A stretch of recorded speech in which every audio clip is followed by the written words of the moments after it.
Hello বন্ধুরা, আশা করি তোমরা সবাই ভালো আছো আর আমিও খুব ভালো আছি। আজকে নতুন একটা ভিডিও নিয়ে আসলাম। তো বাবা এখানে পাখির ঘর পরিষ্কার করছে, কারণ পাখিগুলো প্রচুর নোংরা করে, যার জন্য পাখির ঘর রোজই পরিষ্কার করতে হয়। তো এখানে বাবা ঘর পরিষ্কার করছে। ঘর পরিষ্কার হয়ে গেলে আমি পাখিকে খাবারটা দিয়ে দেবো। তো তোমাদের সাথে অনেক দিন পরে ভয়েস দিয়ে ভিডিও এডিট করছি। তো তোমরা কে কোথা থেকে আমার ভিডিও দেখো অবশ্যই কমেন্ট করে জানিও। আর এই পাশে দেখো মুরগি, এই মুরগির নাম যে জানো সে আমাকে কমেন্ট করে জানিও। আর এই পাশে সানকনিও দুটা, যখনই রুমে ঢুকবো তখনই তারা এইভাবে থাকবে। আর ককটেলগুলো সবসময় উপরেই থাকে, গেটের উপরে বসে থাকে। তো এখানে বাবার নোংরাগুলো একদম প্লেটে উঠায় ভালো করে পরিষ্কার করবে, তারপরে আমি পাখিগুলোকে খেতে দেবো। কী কী খেতে দিই সেগুলোই তোমাদের সাথে শেয়ার করব। তো তোমরা ভিডিওটা দেখো পুরোপুরি।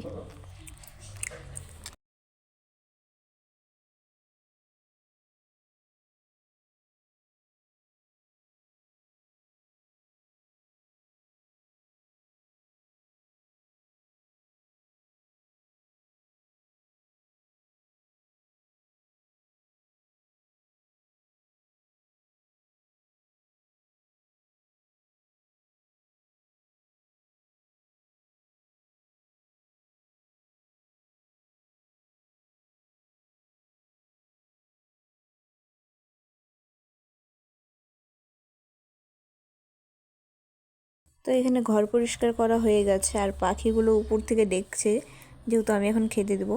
তো এদেরকে যে দিয়ে দিয়েছি ওদের খাওয়ার। এখানে আছে গাজর, বাঁধাকপি, ভুট্টা, চানা আর একটা ডাল আছে। তো এখানে দেখো ওরা খাচ্ছে। আর এই পাশে দেখো সানকনিও কীভাবে হাতে নিয়ে খাচ্ছে, একদম বাচ্চাদের মতো।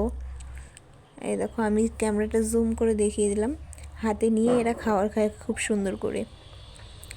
যখনই পাখির ঘরে ঢোকা হয় তখনই তারা ফলো করে যে কে আসছে, কে খাবার দিচ্ছে না দিচ্ছে। আর যেহেতু এখন ককটেল ডিম দিচ্ছে, যার জন্য এদেরকে এখন ভিটামিন খাওয়াতে হবে, কারণ এখন ডিম দিছে যেহেতু, তাহলে এই সময়টা এদের ভিটামিনের খুব প্রয়োজন।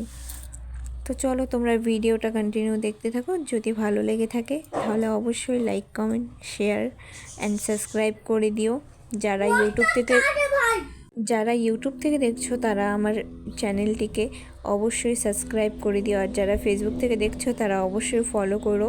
তোমাদের সাথে নতুন নতুন ভিডিও নিয়ে আসবো, ডেলি ভিডিও দিব, এবং তোমাদের সাথে সব সময় পাখিদের ভিডিও, আমি কি কি করি সারাদিন না করি, সব ভিডিওই এর মধ্যেই শেয়ার করব। তো তোমরা ভিডিওটা দেখতে থাকো। বাই।